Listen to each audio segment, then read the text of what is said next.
Hi everyone. So as you know, we had started with the topic of immunology, right?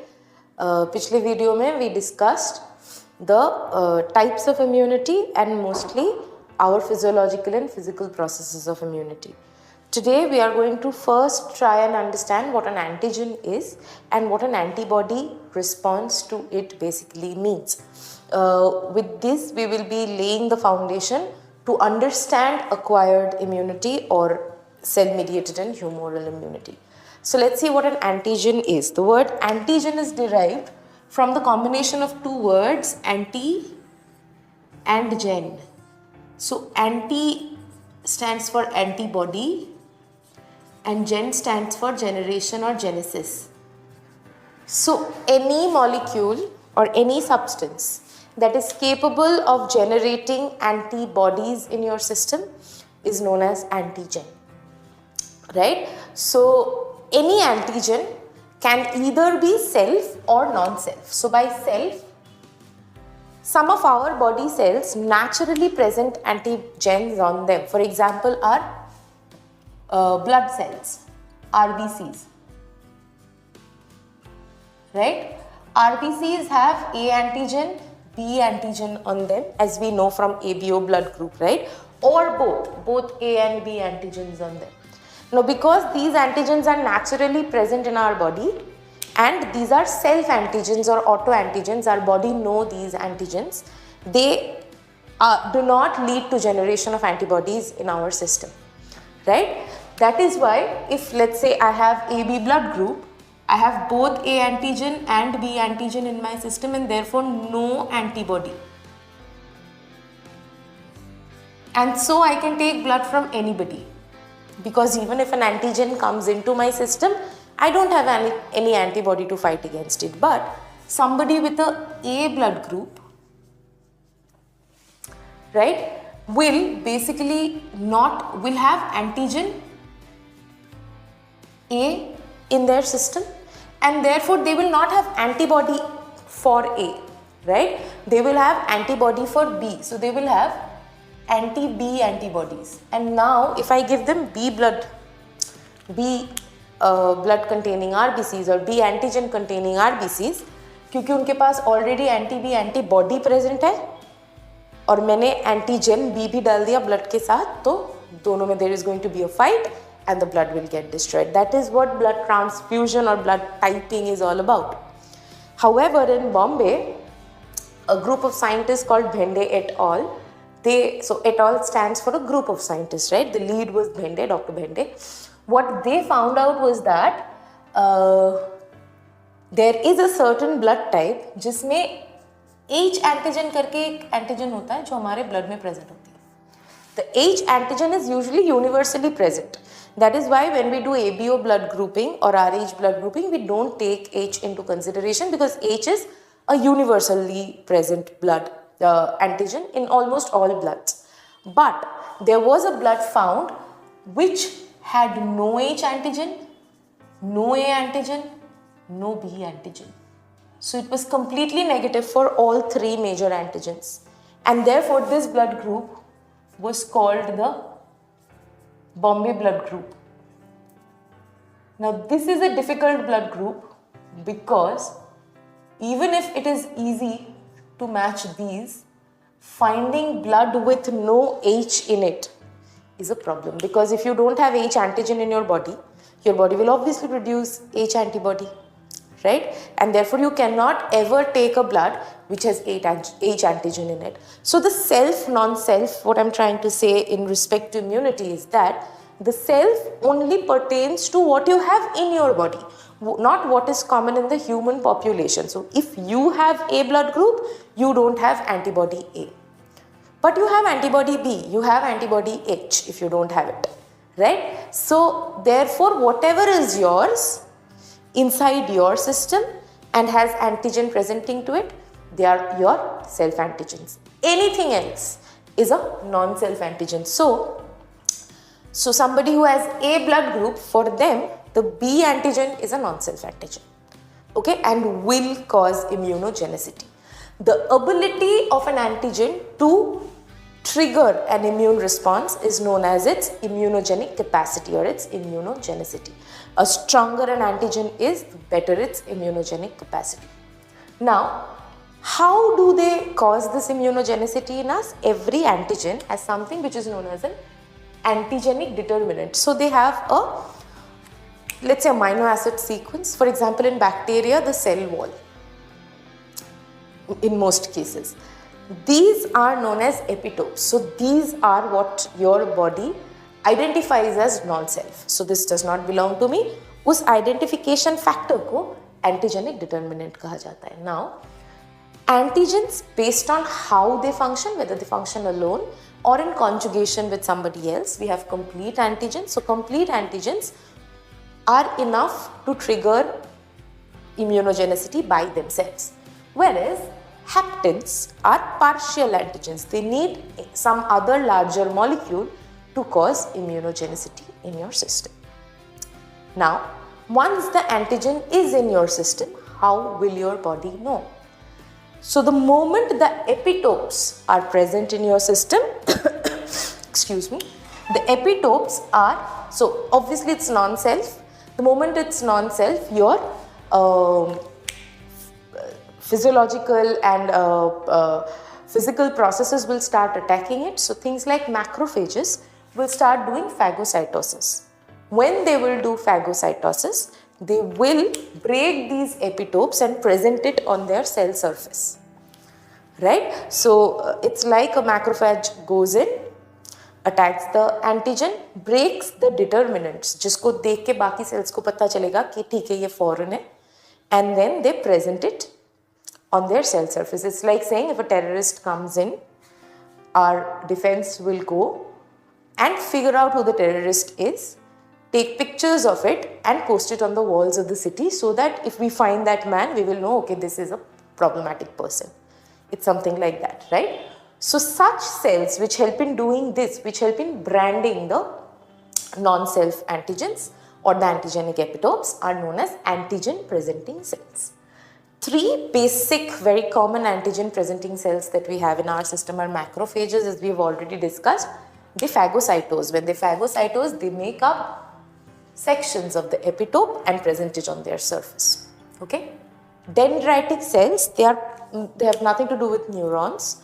They are called dendritic cells because they have long cytoplasmic processes which look like dendrons, and therefore they are called dendritic cells. There are three very common dendritic cells. The skin dendritic cells, they are known as the Langerhans dendritic cells. Okay, remember this name, it can be important for NEET because Langerhans is some things that we also find in other chapters, right? So islets of Langerhans, that's present in your pancreas, which gives rise to insulin from the insulin as a hormone, right? So now from the beta cells of the islets of Langerhans, but these are Langerhans cells. Okay, these Langerhans cells are present in your skin, and whenever something comes in contact with your skin, it's found in the epidermis of your skin. So anything coming in contact with your skin will be trapped, phagocytosed and presented. Similarly, in spleen and in lymph, you have these dendritic cells which will trap things that are present in your blood or in your lymph and will trap them, phagocytose them and present the epitopes. B cells. Now, when I say present, what is the presentation for? So when the posters are on the walls of the city, it's not really for the regular people, right? The regular people are not going to go and look for this person. Who is the local defense, the police is going to do it. Similarly, in our body, the police who will develop a task force, that this task force is specifically going to look for this person because this person is problematic for the city. The similar concept for our body is done by the B and the T cells, right? So B cells produce antibodies, but B cells themselves can also act as antigen presenting cells. So when B cells find out that, okay, this is a problematic antigen, they will again phagocytose it and present it for other B cells to come and to generate more antibodies, right? So this is antigen presentation. There are two kinds of pathways, the CD4 and the CD8 pathways, which are complement derived pathways, and the further cascade of reactions happen because of these. This doesn't fall within the scope of your syllabus, so we will not go into the detail, but B cells, mostly IgDs, work as antigen receptors in our system. Now, what is this IgD, right? So when our body has these antigens, we have antibody generation. So what is an antibody? Antibodies are also known as immunoglobulins. They can be present in your blood, they can be sequestered, they can be wandering. If you look at the basic structure of an antibody, then an antibody has an H2L2 structure. So, 2 heavy chains and 2 light chains. The whole structure is held together by disulfide bonds. Okay. Now, both the heavy chain, so this is the heavy chain, this is the light chain. So it's a Y-shaped structure. Now both the heavy as well as the light chains, the initial segment is known as the variable segment. Now why is it variable? Because the epitopes will vary, right? The epitope of a COVID-19 versus a pneumonia virus versus a tuberculosis virus, they're all going to be different. And based on the change of epitopes, this variable region is going to change. This is why our acquired immunity is so specific. This is why when we get one episode of chickenpox, we don't get it again, because based on chickenpox epitope, the variable region changes and makes a force or makes a bundle of antibodies which will only work against the chickenpox virus. Some of them stay in as memory. The next time we get it, the moment the epitope is presented by the APCs, the body does not have to make more of these regions. It's already made. So now all the body has to do is deploy, and immediately the epitope, the antigen is killed, right? So the variable region changes with the epitope. Okay. This segment is known as the FAB or the FAB segment, because it is the fraction which binds to the antigen. And this segment is known as the FC or the fraction crystallizable, because it crystallizes in cold storage. This section is known as the hinge. It's the hinge section. So this is the basic structure of any antibody in your system. Antibodies in your system can be of a total of 5 types. I remember it by the it's not really a mnemonic, but I remember it as GAD-ME. You can also remember it as GAM-D. Okay, what GAM-D, remembering it as GAM-D does is that it tells you the concentration as well. So G is the most abundant, then A. G is about 80% of total antibodies. A is about 20%. About 5 to 10% would be your M. D is about 0.2, E is about 0.1. Now I know this whole calculation exceeds 100%, but not all antibodies are present at all times. Okay? But at any given point, G is the most abundant, then it's A, E is the least abundant. Okay? If E is very high, that actually means something else for your system. Otherwise, in a normal healthy working body, like my body, I am healthy right now, G will be the most high, E will be the least. Okay. Let's look at each of them together. Immunoglobulins are short formed for IGs, so we call them IgG, IgA, IgM, IgD, IgE. Starting with IgG. IgG is found mostly in your lymph, and it's unique because it is the only antibody that crosses the placenta and goes into the baby. It's immunity that the baby initially receives. It's a kind of passive immunity which the baby receives, the fetus receives from the mom in the womb.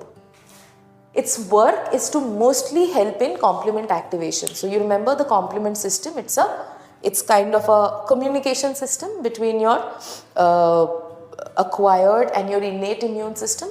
So it activates the complement system. IgA has an extra chain in the structure which is known as the J chain.